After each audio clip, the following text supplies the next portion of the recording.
दोस्तों, सालों पहले अरब के एक देश में एक राजा हुआ करते थे। उनकी प्रजा में हर एक इंसान बहुत ही हंसी खुशी से अपनी जिंदगी काट रहा था। पर अब राजा बूढ़े हो रहे थे, इसलिए वह ज्यादातर समय अपने दरबार में ही बिताते थे।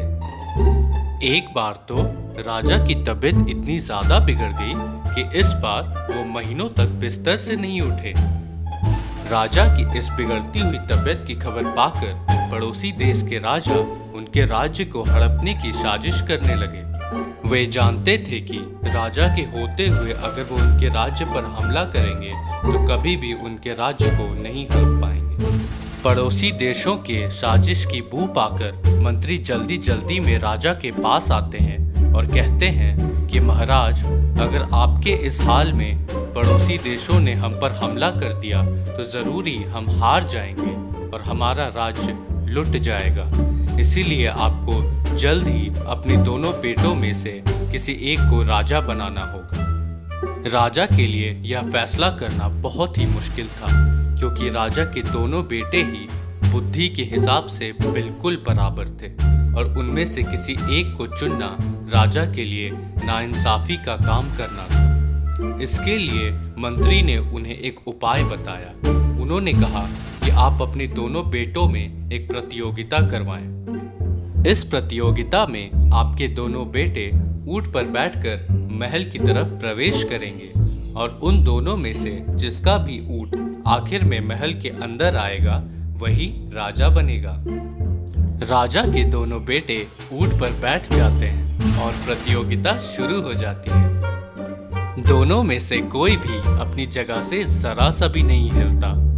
दिन से रात और रात से दिन गुजर जाते हैं, लेकिन वह दोनों अपनी जगह पर ही खड़े रहते हैं। वह दोनों परेशान होकर ऊंट से उतर जाते हैं और सोच में पड़ जाते हैं कि आखिर इस पहेली को कैसे सुलझाया जाए। तभी राजा के दोनों बेटों में से एक बेटे का मित्र उधर से गुजर रहा था। राजा का बेटा अपने मित्र को अपनी दुविधा बताता है, जिस पर उसका मित्र एक ऐसा सुझाव देता है जिसको सुनते ही वह तुरंत ही ऊंट पर बैठकर सबसे पहले ही महल में प्रवेश कर जाता है और फिर भी वह राजा बन जाता है। क्या आप बता सकते हैं कि महल में पहले प्रवेश करने के बावजूद भी वह राजा कैसे बन गया? अपना आंसर कमेंट बॉक्स में 10 सेकंड में सोचकर बताएं। और अगर आपको ज्यादा समय की जरूरत है तो आप वीडियो को पॉज भी कर सकते हैं या फिर वीडियो को रिवाइंड कर फिर से देख सकते हैं।